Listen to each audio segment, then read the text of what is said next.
Bienvenidos nuevamente a mi canal, yo soy Juancho. En esta oportunidad tengo a Idafe González, que es cofundador de Stock Investment. ¿Cómo estás, Idafe? Bienvenido. Muchas gracias, Juancho. Y bueno, gracias por invitarme y por, bueno, dejarme un poco participar en tu canal y hablar un poco sobre inversión. Puntita, pero yo siempre la hago para que la gente que no te conozca, que sepa más o menos un poco de dónde eres, qué estudiaste. Mm. ¿Me puedes responder a esa pregunta? Sí, sí, claro. A ver, la historia es un poco larga. Voy a tratar de resumirla lo máximo posible. Pero al fin y al cabo yo soy de las Islas Canarias, de una isla que se llama Tenerife. Y bueno, yo a los 15 años, por un tema de fútbol y demás, me fui a la isla de al lado, que es la de Gran Canaria, y estuve viviendo desde los 15 prácticamente hasta los 20, 21 años, 22 más o menos. El tema es que yo empecé estudiando arquitectura, no empecé estudiando economía como tal, Ya. por un tema de que se me daban bien una serie de cosas, como las matemáticas, la física y demás, pero no era mi pasión, era simplemente Mm. como un conjunto de cosas que se me daban bien y que la arquitectura pues lo cumplía con esos parámetros, con esas características. Pero bueno, al año y medio lo dejé, al igual que dejé el fútbol cuando básicamente me di cuenta de que me gustaba mucho el tema de los mercados financieros, la bolsa y, y demás. Eh, ¿Y, estu- y qué, o sea, qué te hizo cambiar de arquitectura a economía? ¿Cómo descubriste la economía? sí, realmente la descubrí. O sea, a mí desde siempre, yo siempre he sido una persona muy, muy curiosa, mm, al que le gusta mucho entender el porqué de las cosas. Y, y desde pequeño ya me acuerdo que mi madre había comprado unas acciones de la Caixa, o le habían dado algo, no me acuerdo exactamente cómo había sido, pero ella me decía, ¿ves los números que suben y bajan? Pues esos numeritos que ves ahí, si están verdes, ganamos dinero. Si están rojos, perdemos. Y yo era pequeño, no entendía muy bien el por qué sucedían ese tipo de cosas, pero siempre me acuerdo de esa anécdota. Entonces, de cierta forma, ese fue mi primer punto con los mercados, la primera vez que estoy en contacto con ellos, pero fue justo cuando llegué era la época más o menos de la pandemia, y yo conocí a Sualem y a David, que son como mis socios en este proyecto de World Stocks, y David estudiaba economía y a Suelen le interesaba también. Entonces fue ahí cuando dije, contra, pues retomé otra vez esa pasión por los mercados y, y también retomé esa pasión o sea, retomé ese contacto con los mercados y con la economía. Entonces fue cuando decidí, como tal, volver y estudiar economía directamente. Ah, Eso es un poco literalmente el estás resumen. casi recién graduado de economía. Sí, sí, exactamente. Y bueno, ahora Ah, estudiando mira, para el qué CFA bien. también, el EFA. Pero bueno, Okay. que fue, o sea, es un conjunto de cosas que realmente el desencadenante fue como tal, fue la pandemia. Ahí es cuando creamos World Stocks, que ya me preguntarán más adelante sobre ello, pero ahí es Ah, cuando realmente súper. creamos World Stocks. Qué bien, qué bien. Oye, o sea, disculpa la intromisión, pero ¿qué edad tienes?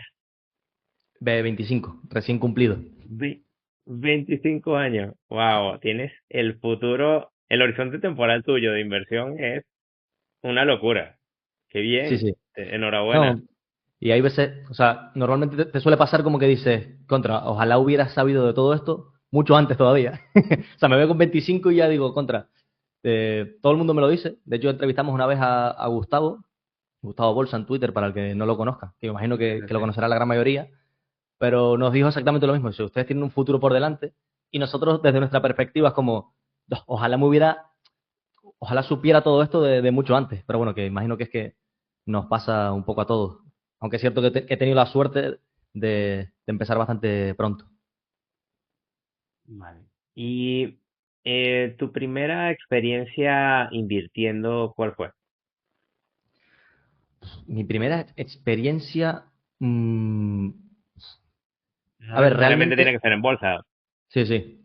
haber hecho algo. Em, Nada, realmente fue eso, en el inicio de la pandemia, fue cuando empezamos un poco, pues, hicimos una serie de formaciones, de cursos y demás, y creo que esa fue la primera experiencia como tal. Ya puedes decir que, que a lo mejor de pequeño, como mi madre tenía una librería, yo tenía tenía los típicos cromos de cartas de fútbol. O sea, al fin y al cabo yo cogía y cuando mi madre no miraba le quitaba los cromos y a lo mejor pues las intercambiaba por dinero o lo que sea en el colegio. Quizás eran los primeros, como los primeros trueques que hacía yo en el colegio porque yo tenía la capacidad de tener cromos de forma gratuita y el resto no, y yo los tenía todos, entonces podía intercambiarlos. Se podría decir que esa era es la primera vez que, que di con la inversión, pero si nos vamos un poquito más allá, yo diría que he tenido experiencias de inversor mucho antes. O sea, yo me acuerdo, o sea, yo me crié como tal en una finca y, y en esa finca, pues, íbamos todos los domingos y ahí, bueno, pues mis padres, mis tíos y tal, que son los propietarios de la finca, siempre nos dedicamos, pues, eso, siembras papas, cebollas, fresas, uvas y todo ese tipo de cosas. Y bueno, tenías que esperar, o sea, no era una cosa de sembrabas y al día siguiente tenías las fresas o las papas, sino que había que esperar. Y, y yo creo que eso también, de hecho, diría que esa es la primera vez que yo ando, o sea, doy con la inversión, en la que tú tienes literalmente que, pues que tener recursos, ponerlos, invertirlos en pues, sembrar toda esa serie de bienes y esperar a recogerlos a futuro. Entonces, probablemente esa sea como tal la primera vez que, que lidié con la inversión de una forma no tan, ¿cómo decirlo?, relacionada con los mercados actuales, bolsa, números que suben y bajan, sino más bien empresarial, que de ahí viene también la forma en la que invertimos nosotros, que es de forma empresarial. ¿Y cómo influyen estos estudios en economía en tu enfoque como inversor? Entiendo que antes de estudiar economía, tú ya tenías una idea de lo que era la inversión en bolsa, por ejemplo, y empiezas a estudiar economía, ya te empapas obviamente de los conceptos, y ya luego tienes otra visión.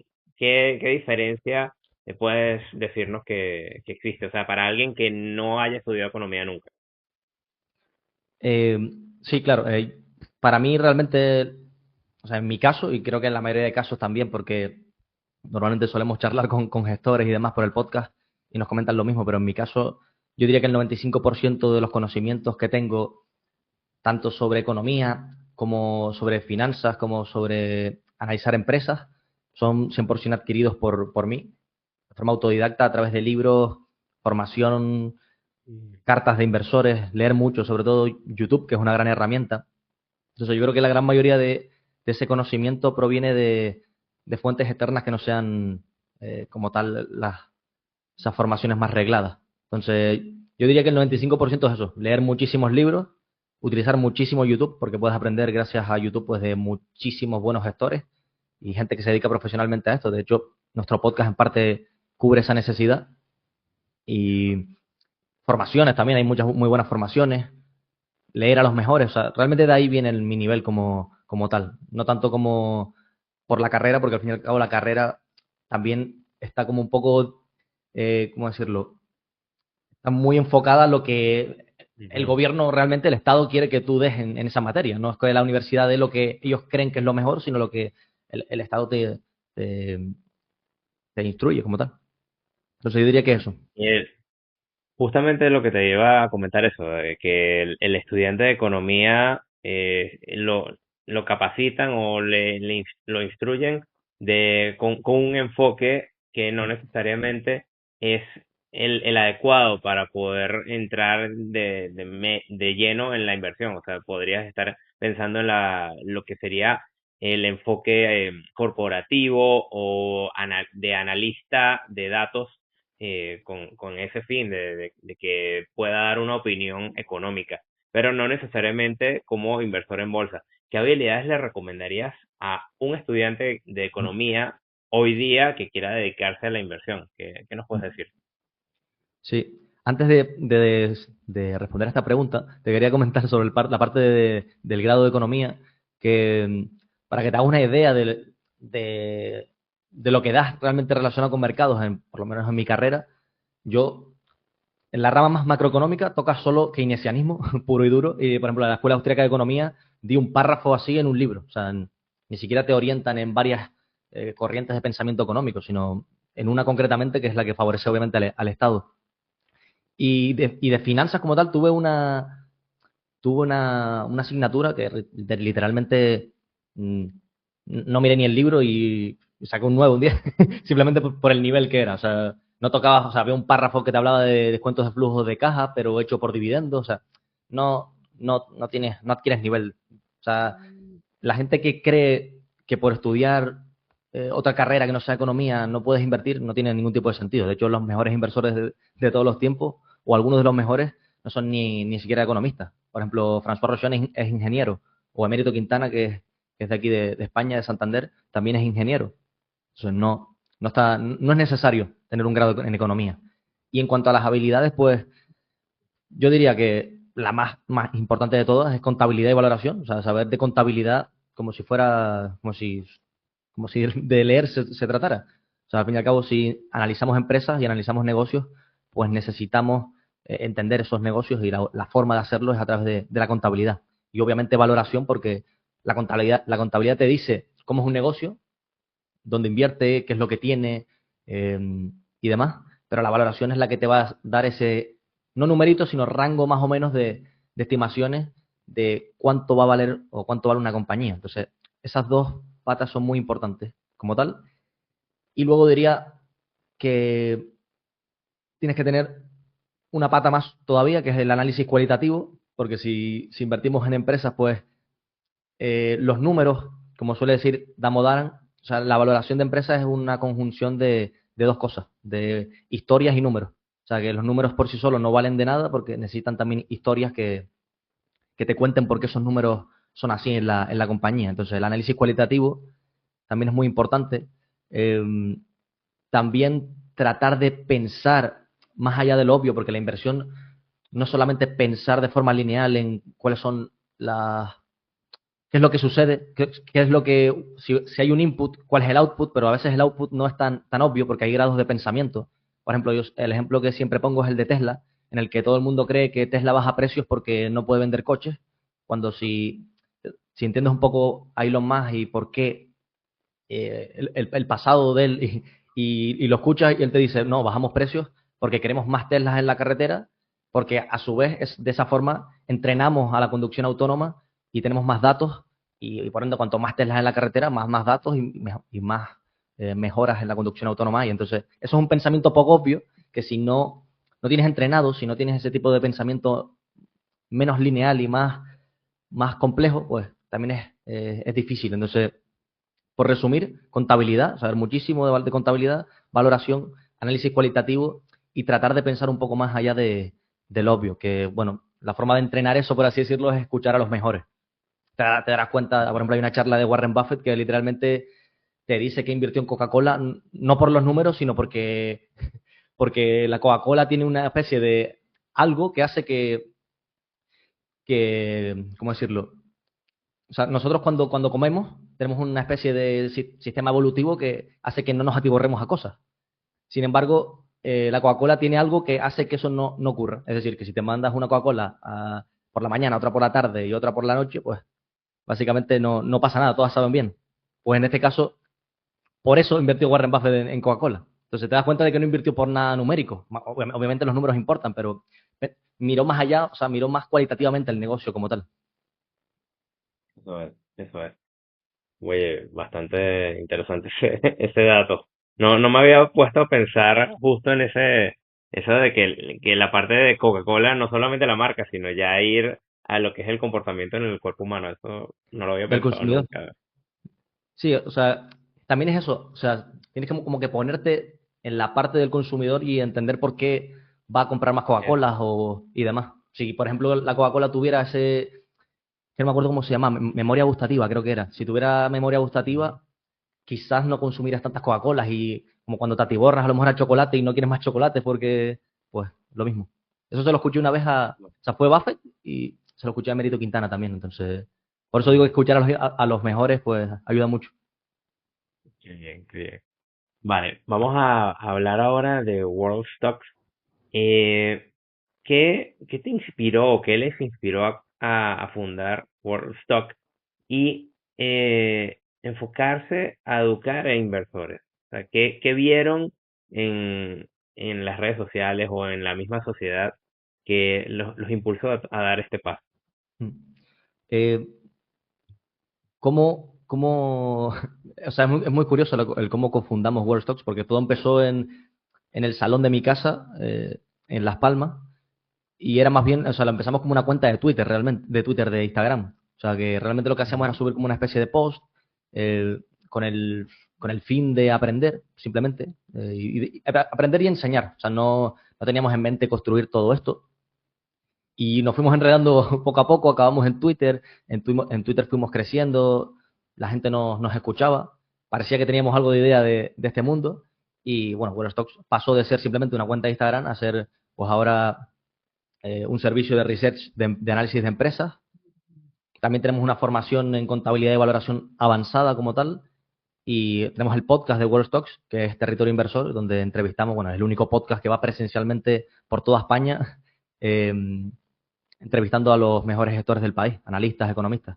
Entonces, pues el por qué lo hicimos, yo creo que es porque nos apasiona muchísimo esto. O sea, nos gusta muchísimo y si no, no le dedicaríamos tanto tiempo.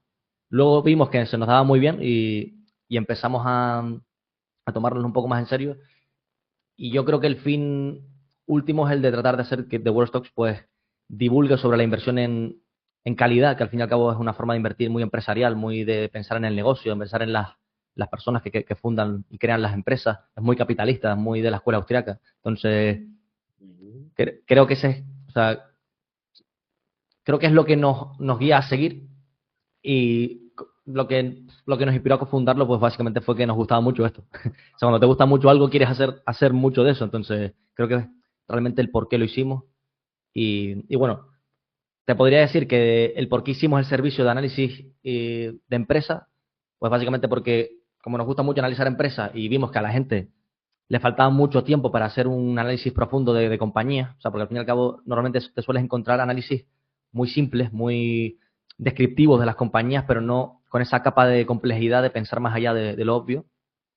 También notábamos que a la gente le faltaba convicción por eso mismo, porque no profundizaba en las empresas y encima notábamos que no había muchos formatos en los que poder consumir todo este tipo de, de contenido. Entonces hicimos pues eso, WIR, que es World Stock Investment Research, que es donde analizamos empresas de calidad de manera muy profunda. O sea, nuestras tesis pueden ser de 1 hora y media de lectura perfectamente, con muchísimos formatos, vídeos, audios, etcétera.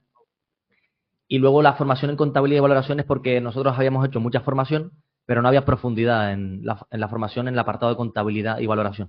O sea, eh, antes me comentabas un poco sobre la experiencia. Yo Ujú. terminé el grado de economía, hice las prácticas en Bankinter, en banca privada, y hice un programa de banca de inversión en una empresa que se llama Thrive. Y ahí es cuando yo me di cuenta realmente que toda la formación que yo había hecho sobre contabilidad y valoración no servía de nada. O sea, meramente lo que hacíamos era, o lo que hacían, o enseñaban era describir los estados financieros y ya está. Pero la Ujú. contabilidad es mucho más. O sea, es conectar estados financieros, los estados financieros no están. Entonces, por eso hicimos esa, por eso hicimos esa parte de la formación, que bueno, que ahora está en lista de espera porque estamos mejorándolo mucho. Y lo último es el podcast, que el único objetivo del podcast y por el que nació realmente es porque queríamos sentarnos con gestores de fondos a hablar y conocerlos, básicamente. Y bueno, se ve que a la gente le gustó, le gustan las charlas y bueno, ahora pues básicamente somos uno de los podcasts más escuchados en habla hispana. Qué bien, qué bien. Justo eso te iba a comentar, de que la constancia se nota que son muy constantes y perseverantes y que les gusta esto. O sea, si no, no estuvieran constantemente haciendo esos viajes porque van a hacer las entrevistas presencialmente Mm. y haciendo las investigaciones tan profundas en cada una de esas empresas que están constantemente publicando. Hay un punto que sí me gusta preguntar, es ¿cuál ha sido el mayor logro, en este caso de World of Stocks, o también podemos hablar ya muy puntualmente en el podcast Territorio Inversor, y que tú consideres que sea el mayor logro? Sí. Mm, es complicado quedarse con uno, porque realmente para mí el mayor logro de World Stocks todavía no se ha anunciado. Se anuncia dentro de unos meses y no podemos contar nada todavía, pero no ha llegado todavía realmente el mayor logro y no creo que nadie se lo imagine, pero bueno.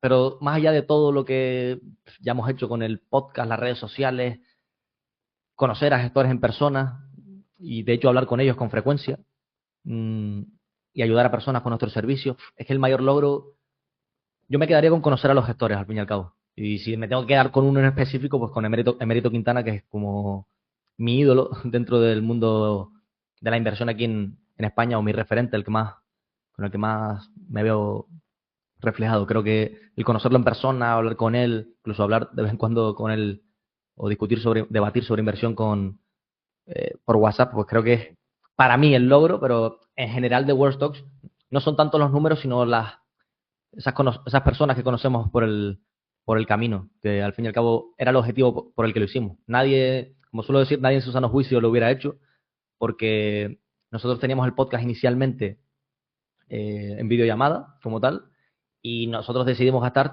5.000, 6.000 euros de nuestros ahorros para comprar ese equipo del podcast e irnos por toda España a entrevistar a esos gestores. Entonces, si no tienes ese grado un poco de locura, de pasión y demás, no creo que se pueda hacer algo así. Entonces, también estamos bastante orgullosos. Creo que es el mayor logro de todo. Qué bien, claro, esa red de contactos que se están generando ahora con esta edad y que además tienen el tiempo, porque, por ejemplo, en mi caso, yo ya tengo casi 40 años, con Mm. 3 hijos, una familia, hacer ese tipo de locuras, como tú lo estás comentando, es imposible, y además, obviamente, teniendo ya un trabajo a cuenta ajena. Pero de verdad, a mí me parece genial lo que están haciendo y, wow, me parece Yo, súper bueno que estén teniendo ese contacto cara a cara con cada una de estas personas maravillosas que nos podemos encontrar. sí, sí, o sea, de hecho, yo lo comentaba con ellos el otro día y decía, o sea, no sé si se dan cuenta de más allá de los números del podcast y demás, que nosotros empezamos tipo, bueno, si nos escuchan 100 personas nos valen. Y ahora, por ejemplo, el otro día, el último, en 12 horas, creo que el último podcast tenía 4.000 escuchas en 12 horas, las primeras 12. Y, y decíamos, más allá de los números que estamos consiguiendo y que están saliendo bien las cosas, o sea, si te pones a pensar en la agenda de los contactos que tenemos con 25 años es una locura. O sea, yo me puse a mirar lo que teníamos ahí y decía, contra, que esto, o sea, nuestro, ¿cómo decirlo? Nuestro objetivo era el correcto, el de conocer a personas. Y eso después te da ciertas facilidades porque esa persona te conecta con otra persona y esa otra con otra persona. Y bueno, lo que va a salir próximamente de World Stocks, pues gracias a esa valentía del- de haber hecho el podcast presencial, básicamente. Genial. Vamos a ver, bueno, esperaremos con ansias esa nueva etapa de World Stock. Y Ujú. una única, última pregunta con respecto al emprendimiento de ustedes. ¿Qué, por qué empiezas a crear tu cuenta aparte de World Stocks? ¿Qué te motivó o cuál es el propósito de hacer algo aparte? Sí, realmente no es, no es algo aparte, sino está relacionado con World Stocks. O sea, que mi cuenta, o sea, que yo esté fomentando, por así decirlo, mi marca personal es una cuestión que implica World Stocks y que es muy importante para World Stocks. Todo esto surgió de que cuando fuimos a grabar con Gustavo, nosotros teníamos 27.000, 25.000 seguidores en ese tiempo en la cuenta de World Stocks, la cuenta de la empresa, podríamos decir. Ujú. Y, pero cuando fuimos a grabar con Gustavo y estábamos los tres ahí, Gustavo nos dice, ¿quién es el que lleva la cuenta?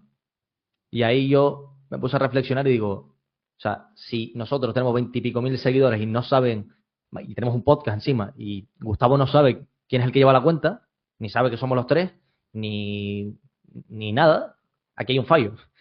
Y el fallo realmente venía de que sí, teníamos la cuenta, pero no nos conocían personalmente. Y de ahí viene realmente el tratar de fomentar esa marca personal y que me he creado mi canal, mi propio canal de YouTube y también en Twitter ser más activo, porque al fin y al cabo eh, que nos conozcan personalmente es importante porque vivimos en unos tiempos en donde la gente conecta más que con la marca de la empresa, con las personas. O sea, al fin y al cabo Elon Musk, lo siguen más personas a Elon Musk que a Tesla. Tim Cook, de hecho, dirías tú, Tim Cook ni siquiera es el fundador de Apple, pero le siguen más personas en redes sociales a Tim Cook, creo, si no me equivoco, que a la propia Apple. Entonces, es eso. No queremos simplemente que nos vean como una marca, sino que vean las personas que están detrás de la propia marca. Y eso es importante. Muy, muy bien. Explicadísimo, genial.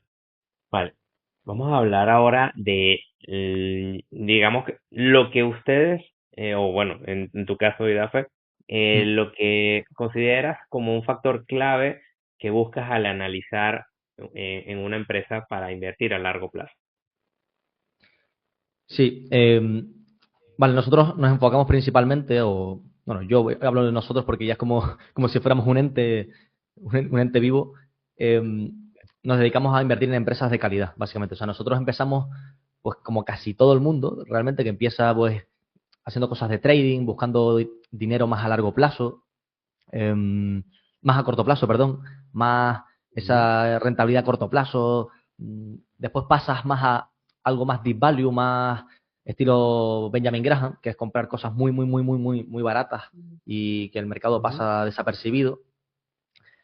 Pero realmente con el paso del tiempo, y no considero que haya una filosofía de inversión mejor que otra, pero cada uno tiene que encontrar como su forma de invertir y todas esas filosofías de inversión no iban conmigo. Como ya te dije, yo tuve esa experiencia de pequeño en la finca de mis tíos en las que teníamos que sembrar para recoger dentro de meses.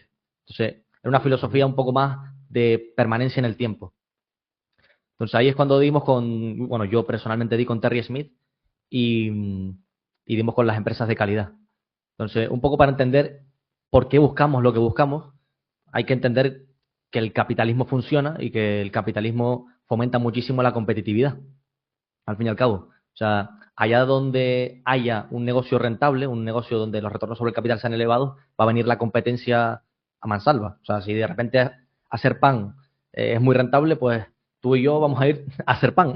Es algo muy obvio. Entonces, esa tarta de la gente que vende pan, pues básicamente se repartiría entre más jugadores, entre tú y yo y los que estén Ujú. haciendo pan. Por lo tanto, nuestros retornos bajarían y tenderían a la media, donde retorno sobre el capital y el coste de ese capital pues fuera cero y básicamente Ujú. no se crearía valor en ese crecimiento.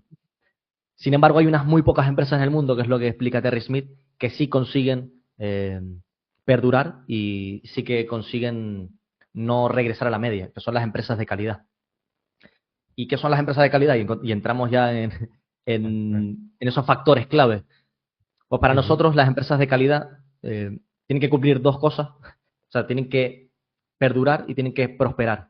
Perdurar es porque la empresa va a seguir existiendo dentro de 10 años y prosperar es porque le va a ir bien a la empresa.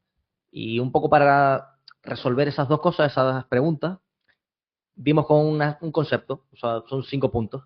Una empresa de calidad, al fin y al cabo, es una máquina de componer capital, es decir, es capaz de componer capital, como bien se dice, a largo plazo y Ujú. de imprimir billetes básicamente. Luego de durar, tiene que tener durabilidad. Luego ser resiliente porque a lo largo de la historia van a venir muchísimas cosas, muchísimos impedimentos, Ujú. guerras, por ejemplo ahora el tema de los aranceles, etcétera. Luego tiene que tener una opcionalidad positiva y por último la cultura empresarial. ¿Qué es, por ejemplo, una máquina de componer capital? Que es el primer factor. Pues, por ejemplo, que tenga altos y sostenibles retornos sobre el capital invertido. Que esto no es otra cosa que Ujú. simplemente cuando metes 100 euros en la maquinita de imprimir billetes, pues te da 120, es decir, tienes un retorno sobre el capital del 20%. Luego también que aparte de esos elevados retornos sobre el capital, que tenga una elevada tasa de reinversión, es decir, cuánto dinero eres capaz de lo que ganas, cuánto eres capaz de reinvertir en el propio negocio para seguir creciendo, porque eso es importante. O sea, al fin y al Ujú. cabo, no solo basta con que tengas buenos retornos, sino que seas capaz de reinvertirlos en muchas otras líneas de negocio o tengas un mercado por atacar muy grande que te permita crecer durante mucho tiempo. Luego, alta recurrencia y predictibilidad de ingresos, es decir, pues al fin y al cabo, si para valorar una empresa necesitamos estimar el futuro, porque todo el valor de la empresa está en el futuro, pues como dice Buffett, si una empresa no tiene ingresos predecibles, es imposible saber cuánto va a ganar a futuro. Entonces, tiene que tener esa recurrencia y esa predictibilidad de ingresos. Luego, esto no es un requisito, pero elevados márgenes de beneficio. Ya lo hablaremos más adelante con el tema de los aranceles y por qué las empresas con márgenes brutos elevados pues, son mucho más resilientes ante este tipo de cosas. También que resuelvan los problemas del futuro, es decir, que, que la industria en la que opera esa compañía pues tenga un crecimiento secular, es decir, tenga una macro tendencia de fondo, como por ejemplo la digitalización del mundo, mm, y elevada conversión de flujo de caja, que es básicamente que no solo lo que hay en la cuenta de pérdidas y ganancias, el beneficio neto, que la gente cree que que eso es el beneficio real de la empresa, pero eso no es el beneficio real de la empresa, el beneficio real es el flujo de caja. Entonces, todo lo que pase por cuenta de pérdidas y ganancias tiene que traducirse en que la empresa genera caja, porque si no, si esto no ocurre, pues la empresa va a tener que hacer cosas, empezar a hacer maniobras eh, financieras, como por ejemplo Ujú. emitir acciones o pedir deuda, Más cosas más deuda. peligrosas. Exacto. Entonces es importante esa generación de caja. Esa es la parte de qué pinta tiene una máquina de componer capital, básicamente. Ahí se me ocurren muchas empresas que cumplen esta serie de requisitos. Pues, por ejemplo, Meta Platforms, Amazon, Tesla también cumple con todo esto. No sé, Hermes también cumple con todo esto, obviamente.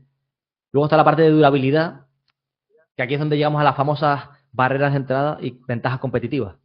Que la durabilidad Eso. no es la capacidad de durar en el tiempo. O sea, como como dije, la empresa tiene que perdurar y para perdurar tiene que tener algo que impida la competencia con el ejemplo de los panes, que no podamos hacer panes, básicamente, y que seas tú el Ujú. único o de los pocos players que hacen panes. Entonces, Eso. nosotros diferenciamos las barreras de entrada de las ventajas competitivas. Las barreras de entrada son eso que te impide entrar a competir. Pues, por ejemplo, siempre pongo el ejemplo de Amazon, de que, por ejemplo, si tú quieres empezar a competir en la parte de logística de Amazon, tienes que desembolsar 100 billions mínimo, solo para empezar a competir. Y eso no lo tiene todo el mundo. Los ferrocarriles también, por ejemplo, tienen una barrera de entrada alta. Eh, ¿Qué más? Que se me pueda ocurrir a mí. El cloud computing tiene mucha barrera de entrada. Pues todo ese tipo de cosas que hacen que, yo quiero hacer panes, pero tengo una barrera de entrada muy alta para poder competir y hacer panes. Entonces, eso es importante. Luego están las ventajas competitivas, que son las que te protegen de la competencia. O sea, las barreras de entrada, por un lado, impiden competir, pero si, por ejemplo, la competencia, o sea, no hay barreras de entrada muy elevadas, pues, ¿qué me protege de la competencia? Pues esas son las ventajas competitivas, que, bueno, Pat Dorsey las define como 4 o 5 ventajas competitivas, que son típicas imagen de marca, coste de cambio, efecto, Ujú. economías de escala y efecto de red. Pero bueno, creo que A ver. es una forma muy simplista de generalizar un poco las ventajas competitivas. Creo que si vas estudio caso por caso, hay muchas más ventajas competitivas. Y un concepto muy importante que no se lo he escuchado a mucha gente, yo se lo escuché a Rob Vinal, o Robert Vinal, no sé exactamente cómo se pronuncia, en un vídeo, que la ventaja competitiva tiene que estar en expansión. No, o sea, nosotros miramos el mundo desde un punto de vista estático, o sea, de que el mundo está, pero el mundo es muy dinámico, o sea, no es lo mismo la Ujú. ventaja competitiva de Meta ahora que dentro de un año o dos. Bajo ese concepto, por ejemplo, eh, el ejemplo típico de Netflix y Blockbuster. Blockbuster tenía una ventaja competitiva Ujú. increíble, pero su ventaja competitiva con el paso del tiempo se estrechaba, mientras que la de Netflix se ampliaba y Ujú. al final, pues, Blockbuster por esa dinámica acabó quebrando, básicamente. Eso es. Luego la parte de resiliencia, que bueno, básicamente es una buena salud financiera, buena estructura de capital y los márgenes brutos elevados también ayudan. Y para terminar, la opcionalidad positiva, que básicamente es, pues, por ejemplo, los robots humanoides de Tesla o la conducción autónoma. Esas son opcionalidades que pueden surgir a largo plazo y que pueden permitir a la empresa seguir creciendo. Porque, por ejemplo, si llegáramos, el caso de Coca-Cola que hemos hablado, Coca-Cola ya llegó a un punto en el que no podía seguir creciendo más. Ya todo el mundo consume Coca-Cola. Entonces, no puedes seguir creciendo a tasas elevadas de Ujú. forma constante, porque se te ha acabado la cuota de mercado. Por eso es importante esas opcionalidades. Meta Platforms, por ejemplo, es un ejemplo muy claro. Con WhatsApp, por ejemplo, el metaverso o todo el tema de la Ujú. inteligencia artificial, etcétera. Y por último, ya para concluir, con factores que nosotros buscamos a la hora de, de analizar una empresa, es la cultura empresarial, que es lo que envuelve todo. O sea, la cultura empresarial es, o sea, a largo plazo, la tesis son las personas. Entonces, necesitamos que esa cultura empresarial esté impregnada en toda la empresa. Porque al fin y al cabo, cuando inviertes en Amazon, inviertes en cómo son capaces de hacer las cosas, pero dentro de 20 años van a estar otras personas. Entonces, esas personas tienen que seguir haciendo Ujú. las cosas de una forma que tenga sentido, ¿sabes? Y es una forma de hacer las cosas correctamente. Y las personas son la tesis. Entonces, yo siempre esto lo suelo explicar de la manera en la que si tú tuvieras, cuando estabas en primaria o en el colegio, si tú tuvieras que apostar por alguien de la clase, apostarías por el que mejor hace las cosas, por así decirlo, porque sabes que es el que más éxito o más probabilidades de éxito tiene. Pues esto es exactamente lo mismo. O sea, la cultura empresarial es lo que envuelve y es lo más importante de todo porque son esas personas las que se encargan de crear las ventajas competitivas y son esas personas las que se encargan de crear la contabilidad futura. Entonces eso es un poco todo lo que buscamos en una empresa, a grandes rasgos. Justamente lo que estabas comentando, bueno, todos estos factores es lo más difícil al momento de evaluar en una inversión, porque eso no está tan tangible, es algo que tienes que investigar, tienes que leer mucho, tienes que estar, digamos que al tanto de lo que está ocurriendo en su sector, eso, o sea, eso es lo más difícil y es lo que yo siempre recomiendo a la gente de que investiguen y que hagan sus deberes que no simplemente se queden en la parte cuantitativa, que ahora quiero ya profundizar. Pero eso, para cerrar, esta parte cualitativa es muy, muy importante y justamente IDAFE acaba de dar con el clavo. O sea, es que lo has descrito de una manera magistral, o sea, casi que para enmarcar este video y lo voy a tener ahí fijado en mi canal para siempre, porque es que lo has hecho genial, muy bien, muy bien. Es una parte Vamos, compleja vamos a... Ajá.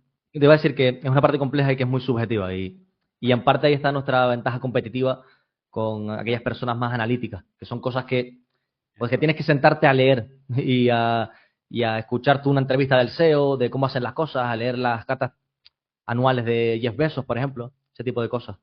Entonces es una ventaja competitiva, de cierta forma, invertir en las personas. Me quedo con eso para ya también profundizar en mis análisis porque yo soy bastante cuantitativo Mm. y siempre doy pinceladas de lo cualitativo, pero ya otras personas me han dicho, hey, pero profundiza más en la parte cualitativa y me lo quedo como de ver también. Genial. Ahora vamos a hablar de la parte cuantitativa. ¿Qué Mm. métricas financieras priorizas para decidir si una compañía es una buena oportunidad?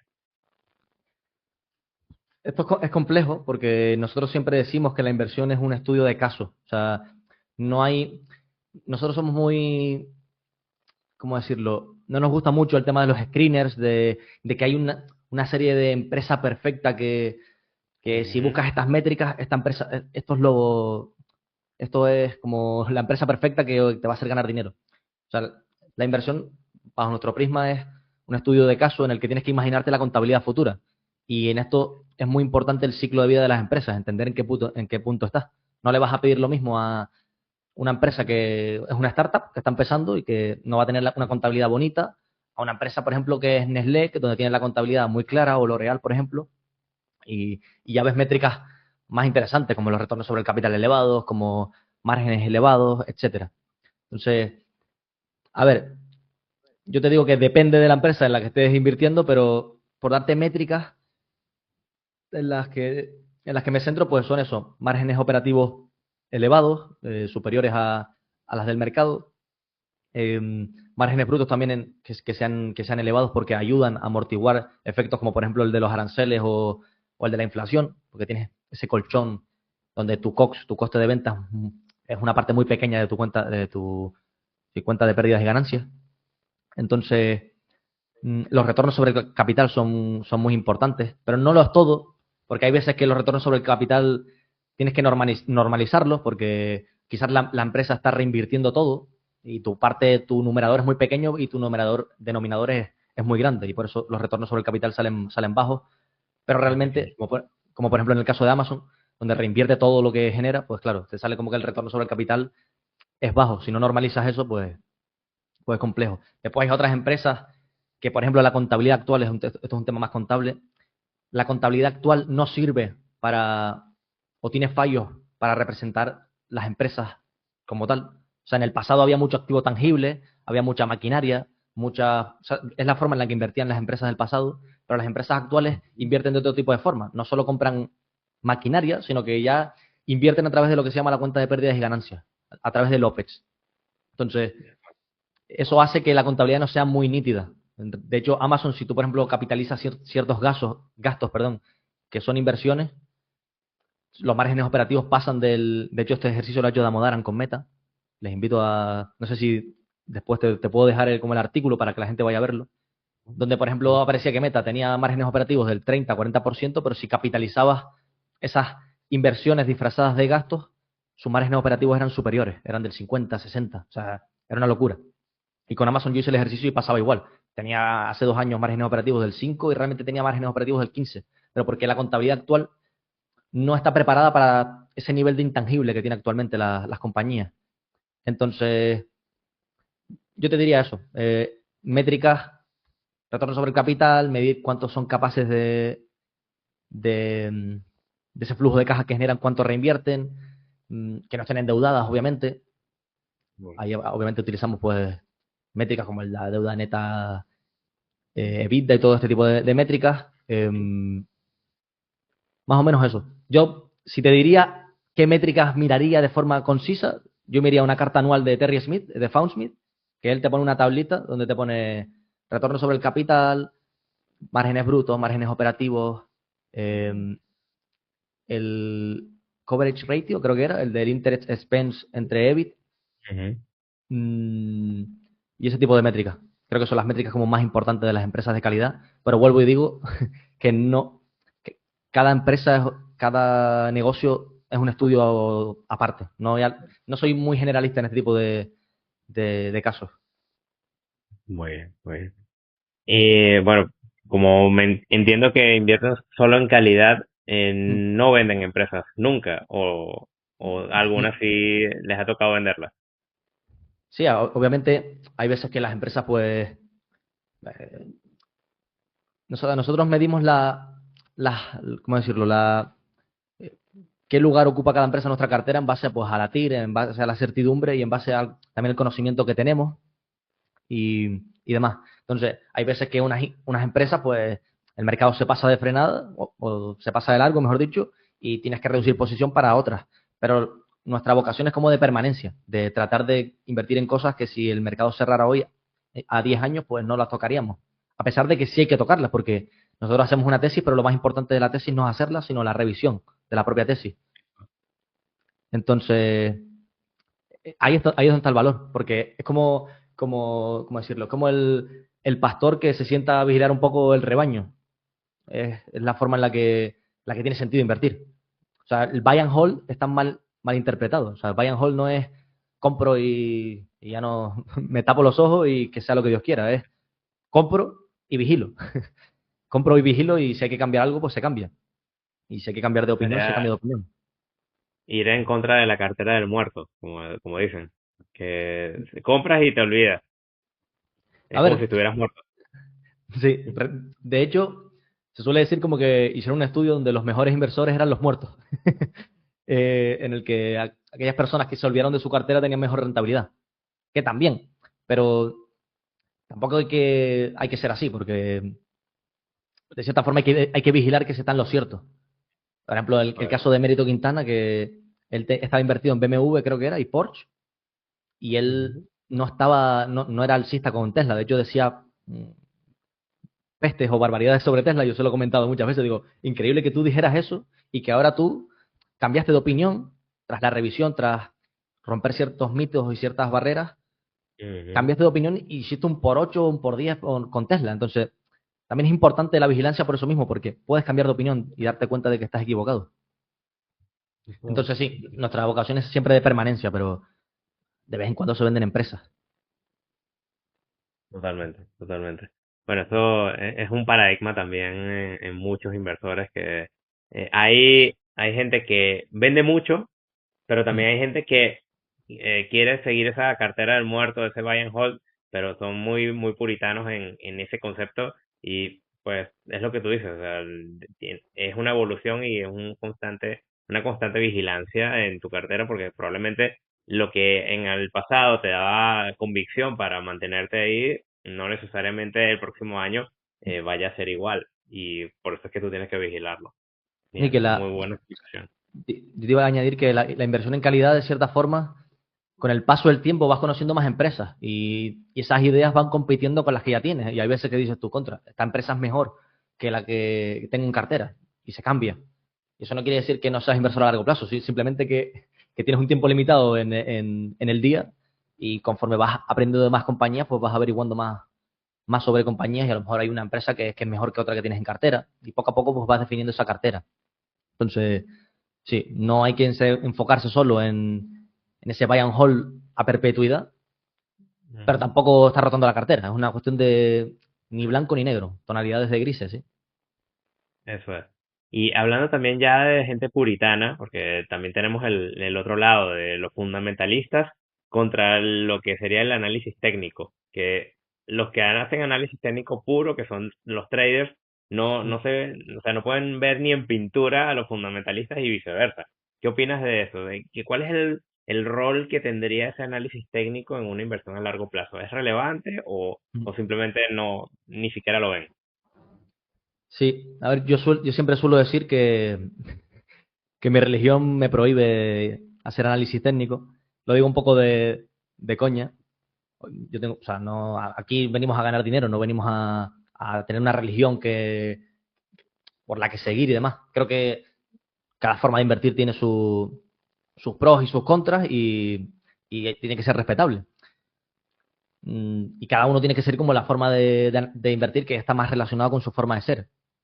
Yo, por ejemplo, no hacía nada, o sea, yo empecé con el trading, análisis técnico y demás, pero a mí me faltaba eso, comprender comprender por qué se movían las acciones, por qué a largo plazo el S&P 500 subía o hay una, por qué las empresas que lo hacen bien a largo plazo, por qué suben sus acciones. Eso es lo que me ha faltado un poco de explicar. Mm, Y bueno, en el análisis fundamental y en la inversión en valor o en empresas de calidad o la inversión racional, como quieras llamarlo, encontré esa respuesta.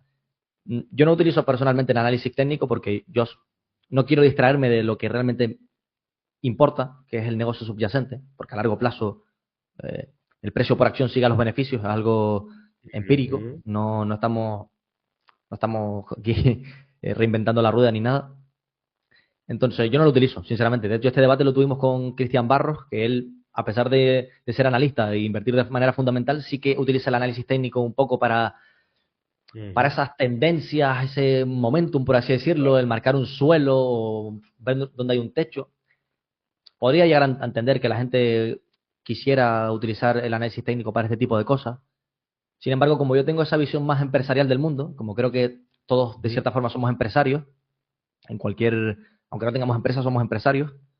mm, Como yo tengo esa visión más empresarial, no quiero distraerme con el ruido Ujú. de si hay una tendencia o no hay una tendencia, o si hay un suelo o hay un techo. O sea, lo que guía mis decisiones y lo que guía nuestras decisiones en Worldstocks es simplemente el valor intrínseco. O sea, lo que nosotros creemos que vale un negocio y a cuánto el mercado nos lo está vendiendo. Y a partir de ahí Eso, nosotros tomamos decisiones. justo eso te iba a preguntar, o sea, independientemente del análisis técnico, el precio para ti, si tú lo haces el cálculo del valor intrínseco de esa acción, Mm, ustedes se enfocan en ello, o sea, independientemente del precio, si está en alguna tendencia bajista o tocando algún soporte, etcétera. mm. O sea, No, solamente es en búsqueda de ese valor real. sí, exacto. O sea, obviamente después tenemos una serie de normas por ejemplo, no quedarnos sin cash.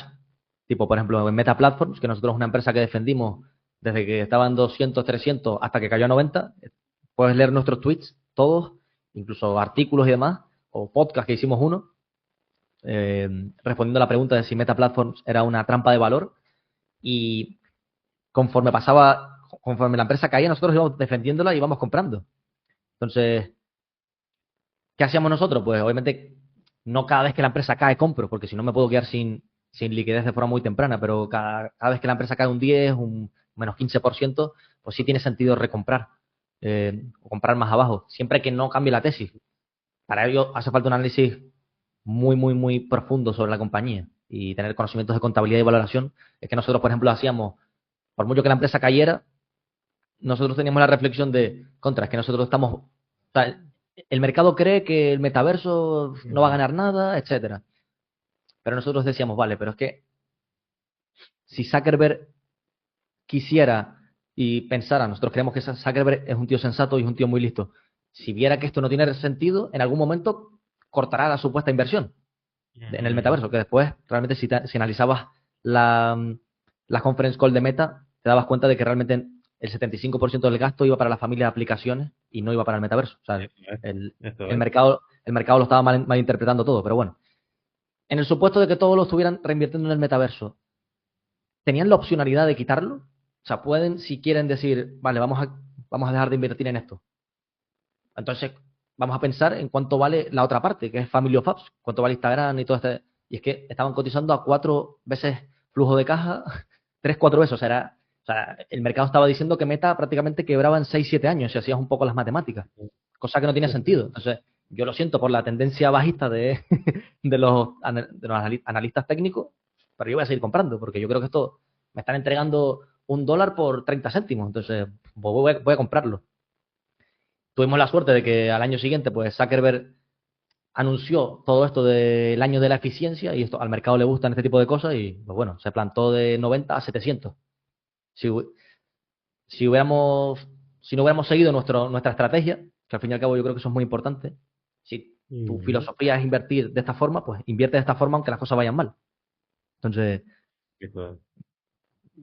no Mm, sé, el valor intrínseco al fin y al cabo es lo que guía todo. O sea, por lo menos es la forma en la que nosotros vemos la inversión. muy buena reflexión. Vamos a hablar ahora de macroeconomía y mercados en general. ¿Qué tendencias macroeconómicas actuales ves como las más influyentes para lo que sería el crecimiento o decrecimiento de los mercados financieros? Sí, a ver, nosotros no solemos hacer, de hecho, el otro día subimos un artículo sobre el tema de los aranceles de Trump y demás, y es el primer artículo o comentario macroeconómico que hacemos con mucha diferencia en nuestra historia. Entonces, no solemos hablar de macroeconomía porque si inviertes en calidad, tu foco debe estar en otras cosas, en el análisis micro. Entonces, creo que es lo único que podemos controlar y además ser macroeconomista no suele ser rentable, porque no hay macroeconomistas en la lista Forbes. Si los miras, no existen. Y encima es un juego de adivinar qué va a pasar y cómo va a reaccionar el mercado ante ello. Siempre pongo el mismo ejemplo, que es el del COVID, que si a ti te dan al principio de año de 2020 un, un periódico sobre lo que iba a ocurrir en marzo, pues tú probablemente hubieras vendido y no hubieras comprado hasta dentro de mucho tiempo. Sin embargo, en ese año el S&P 500 hace un 18%, porque es un juego de no solo ver qué va a pasar, sino es cómo reaccionará el mercado. Entonces, ya entras en segundas, terceras, cuartas derivadas de pensamiento que es muy complicado. Ujú. Que no digo que la macroeconomía no afecte, es obvio que afecta a comercios internacionales y demás, pero no es lo más importante cuando tu tesis y el valor de tus empresas como tal, como el nuestro, está a muchos años vista. Por ejemplo, François Rochon, que Mm, no sé si es un inversor que conoce de la gente, que es el gestor de Giverny Capital, tiene un 16 anualizado a 30 años, es una locura. Y por ejemplo, con todo esto de los aranceles, él comentaba en su última carta, mira, nosotros llevamos más de 30 años invirtiendo y por nosotros ha pasado más de 4 o 5 presidentes con diferentes políticas fiscales y monetarias por parte de la Fed, del Banco Central Europeo y demás. Y nosotros lo único que hemos hecho es centrarnos en los negocios que tenemos nosotros y que lo harán bien en la gran mayoría de decisiones que tome el mundo. Entonces, ante tu pregunta, después del discurso este de que no tenemos ni idea de macroeconómicamente lo que va a pasar, tendencias macroeconómicas, pues a ver, lo más remarcable actualmente es todo el tema de los aranceles de Trump a todo el mundo, que podríamos discutir por qué él lo hace. Eh, Muchos dicen que es para recaudar más y reducir ese déficit a la vez que baja impuestos. Otros dicen que es para bajar los tipos y refinanciar la deuda. No sé, nosotros no tenemos ni idea, nos da igual. Mm, Pero si pensamos en las empresas de calidad, que es en lo que nosotros invertimos, creemos que este tipo de empresas realmente se ven hasta incluso beneficiadas por esto. ¿Por qué? Porque sí, es cierto que algunas empresas tipo, no sé, empresas más manufactureras, pues se van a ver más perjudicadas, pero que si te pones a pensarlo, esto afecta a todo el mundo en general. Entonces, mm. van a sobrevivir simplemente aquellas que tengan una mejor posición financiera, sean más sólidas, tengan más caja disponible. Entonces, esas empresas que tienen más probabilidades son las empresas de calidad. Entonces, sí, es cierto que a lo mejor ganarán menos a corto plazo, el consumo se ralentice y, y básicamente ganen menos a corto plazo, pero a largo plazo incluso pueden verse beneficiadas porque su competencia no tiene esa capacidad. Por ejemplo, imagínate el caso de las siete magníficas, pues al fin y al cabo, no sé, Tesla, por ejemplo, que tú dices, es una empresa manufacturera, sí, pero si tú analizas Tesla te das cuenta de que los coches, por ejemplo, el Model Y que se fabrica en Alemania, el 80-90% de las piezas son de Europa. Entonces, no te afecta mucho la guerra esta arancelaria. En China igual tiene otra fábrica ahí, otra fábrica en Estados Unidos. Entonces, esto no te afecta. Después, Mm. el 80% de la economía americana son servicios. Entonces, pues a Microsoft no le va a afectar mucho el tema de los aranceles. Entonces, mi reflexión ante todo esto es, no tengo ni idea de lo que va a pasar, pero sí sé que en las empresas en las que invertimos nosotros y en las empresas de calidad, pues probablemente, no todas, hay que analizarlas uno a uno, probablemente salgan más beneficiadas de todo esto porque son las que tienen mayor capacidad para resistir. Esa es un poco la reflexión que hago del entorno macroeconómico y de las empresas de calidad, que es a lo que nosotros prestamos atención. Eso, justamente de lo que hablaste antes, de la resiliencia de las empresas y de su capacidad de aguantar estos embates puntuales que se van a presentar, que ley de vida, básicamente. Es Y que, claro, también justamente hablando de lo que sería los cambios en las materias primas, que bueno, yo lo he estado comentando en otros foros, que por ejemplo, en el cacao, cuando se echó la subida hiper bestial, que estaba afectando obviamente los números de Hershey, Mondelez, claro, una subida puntual, es algo que a largo plazo en una empresa, pues no va a ser algo remarcable. Y es justamente en la línea de lo que tú has comentado. O sea, el negocio es pensando a futuro. O sea, que no te preocupe el precio del petróleo, el precio del cacao, de la materia prima hoy. ¿Por qué? Porque tú estás invirtiendo a futuro y ese es el verdadero valor de esa empresa, no lo que está valiendo hoy día esa materia prima. sí, Es de algo. hecho, a nosotros nos gusta, como somos fans de Elon Musk y de la Escuela Austríaca de Economía, pues nos gusta irnos como a los principios más básicos de todo. Y si nos vamos a los principios básicos de cuánto vale una empresa, la forma teórica más correcta de definir cuánto vale una empresa es el famoso descuento de flujos de caja, que básicamente es estimar flujos de caja hasta la eternidad, porque el DCF va bajo el supuesto de que la empresa seguirá operando hasta el fin de los tiempos, que es el going concern que se llama. Ujú. Entonces tienes que estimar flujos de caja a largo plazo y traerlos a valor presente a la tasa adecuada. El valor de las, o sea, si tú calculas cuánto valen los 10 primeros años de esos free cash flow, porque al fin y al cabo el valor de una empresa es la suma de esos free cash flows traídos a valor presente, pues los 10 primeros años no es más que el 20-30%, dependiendo de la tasa de descuento, del valor de una empresa. O sea, el resto, el 70-80% de, del valor de una compañía está a partir del año 10 en adelante. Entonces, si tú calculas, o sea, si nos ponemos bajo el supuesto de los aranceles de Trump, tú dices, vale, imagínate que en el peor de los casos aguanta 4 años, que es lo que le queda de legislatura. Pues que 4 años, el valor de una empresa son, pues me atrevería a decir que el 5%, 6, 7, 8, 9, 10% del valor de una empresa. Que a largo plazo no afecta. A largo plazo, vuelvo y repito, lo que importa es perdurar y prosperar. Por eso no le prestamos tanta atención al discurso más macroeconómico. Quizás sí en otro tipo de inversión, en otro tipo de filosofía de inversión, pues sí que tiene más sentido el, el que lo que ocurra a corto plazo importe mucho. Porque si tú inviertes más de un estilo más deep value, más buscando Ujú. no tanto que crezca la empresa, sino que esto cotiza a 5 veces y merece valer 10 veces, pues cuanto más pase el tiempo, pues ahí sí que me afecta a mi tesis y a mi rentabilidad. Porque se tiene que dar rápido ese re-rating que se llama, porque si no mi rentabilidad es menor. Y el tiempo juega en tu contra. También por eso invertimos en empresas de calidad, porque queremos que, que el tiempo juegue a nuestro favor. Y sí, sobre el tema de las materias primas, a ver, nosotros no somos expertos en materias primas ni nada por el estilo. De hecho, nos suelen gustar más las empresas tipos de royalties eh, que se dediquen no a explotar esa materia prima en base al precio, si tiene, es rentable o no es rentable, sino más que pues ellos tienen los sitios donde se explotan y a cambio de un royalty pues se lo dejan explotar a otros. Como por ejemplo FRP Holdings, que es una empresa que, que aparte de dedicarse a temas inmobiliarios de alquiler de naves y demás, pues sí que tiene esa parte de royalties, de tengo unos áridos, tengo unas canteras que pues permito explotar a otros y creo que tienen contratos, o sí creo que eran contratos de más de 50 años, incluso, o 50 años, o sea, tienen ahí, o sea, tienen un flujo de caja muy predecible en el que te importa poco el precio de la materia prima. Entonces, no somos expertos en materias primas, pero si tenemos que exponernos a algo que sea algo de este estilo, donde sí tenemos más visibilidad y no dependemos tanto pues, de cómo fluctúa el precio de esa materia prima. Y, wow. Yo estoy aquí flipando, literalmente. Lo que tú estás comentando para mí es como un cambio de paradigma.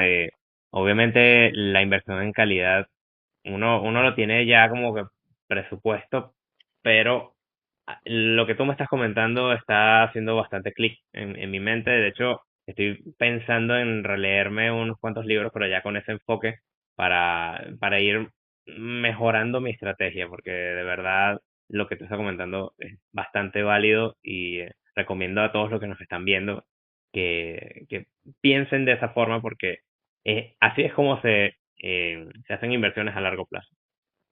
Sí, yo si quieren centrarse en la inversión en calidad, obviamente recomiendo que me sigan, que nos sigan a nosotros y a, sobre todo mi canal de YouTube, que el personal, que me estoy dedicando expresamente a eso, a fomentar y a un poco divulgar sobre la inversión en calidad.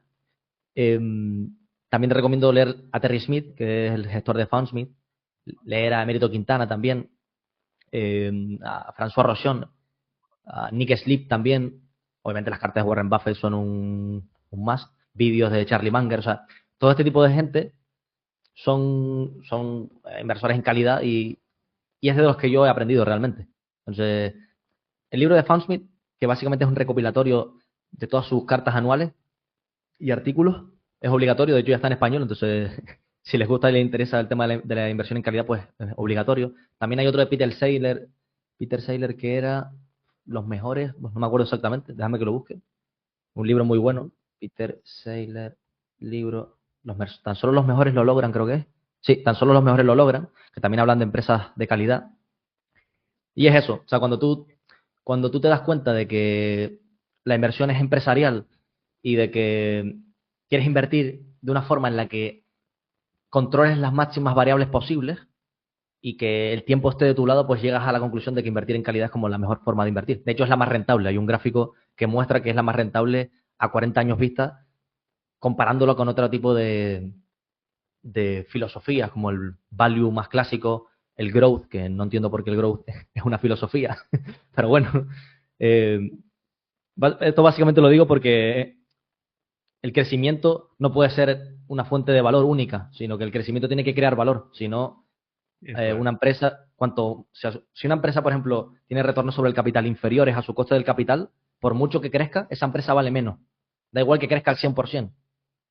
Matemáticamente vale menos. Y si quieres, te puedo dejar también un artículo donde yo mismo hice un artículo explicando eso, explicando que si- no hay un único crecimiento. O sea, el crecimiento no puede ser la única pata ¿cómo decirlo?, de una tesis de inversión.